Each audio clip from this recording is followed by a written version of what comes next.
Hello, I'm Dr. Lonnie Herman and welcome to my video here about heart disease. And this is going to be a brief video where I can share with you some amazing research that I have discovered through my research, which points to a serious connection to heart disease, to arterial disease, to heart valve disease, to the risk of stroke and heart attack. That commonly goes misunderstood and overlooked by the doctors who are taking care of your heart condition. Blood pressure medications are not the only answer for what you are dealing with. Let's take a look at this research here about how the fungus could be in your body, a fungus connection could be in your body and linked to your heart disease. A fungal caused aneurysm in the internal carotid artery. And this came from the Institute of Pasteur in Paris, France. There's a few other doctors that are mentioned here. Background: the fungal aneurysms of the carotid artery are rare. We report here a case of Aspergillus fumigatus, invasive sphenoidal sinusitis complicated by carotid artery aneurysms in a severely neutropenic patient. What does that mean? That means that there was a fungus called Aspergillus in some sinus area, and that caused carotid artery aneurysms, bursting, stretching, bursting of the carotid artery. Methods and results: the carotid aneurysms were suspected when severe epistaxis occurred during follow-up for sinusitis. Epistaxis, severe nasal bleeds, severe nosebleeds. MRI angiograph and cerebral angiograph revealed 5 aneurysms involving the right intracavernous carotid artery.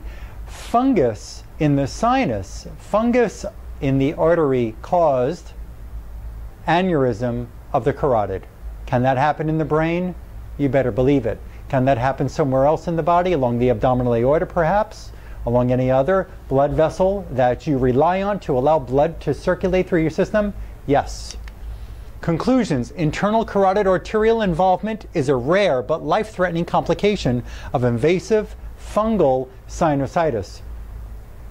If this is rare, are you one in that number of people that they're talking about here? Do you have to have the nosebleed to have an aneurysm develop because of a fungal infection along the lining of the artery?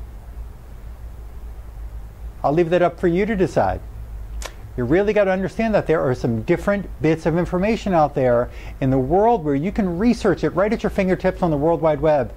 You're just not getting all this information from the doctor. And I'm not knocking your doctor because they've kept you alive with the blood pressure medication.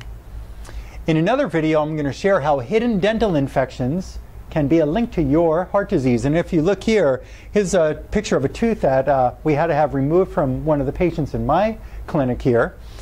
And you notice here, this tooth, there was a cavity filling. His dentist told him there was nothing wrong with this tooth.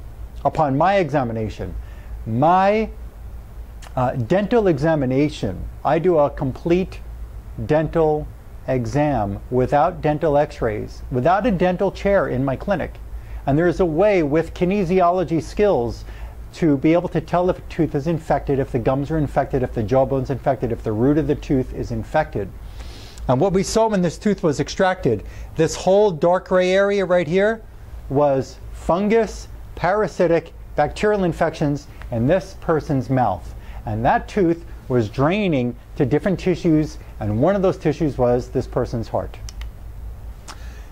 You can tune in to me at another video on YouTube here. It is called Hope for Heart Disease.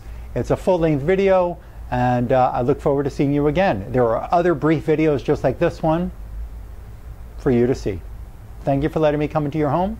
And if you'd like to contact my office for a consultation, the number here is 954-370-3100, and we also have a toll-free number, 1-855-270-HOPE. Look forward to meeting you.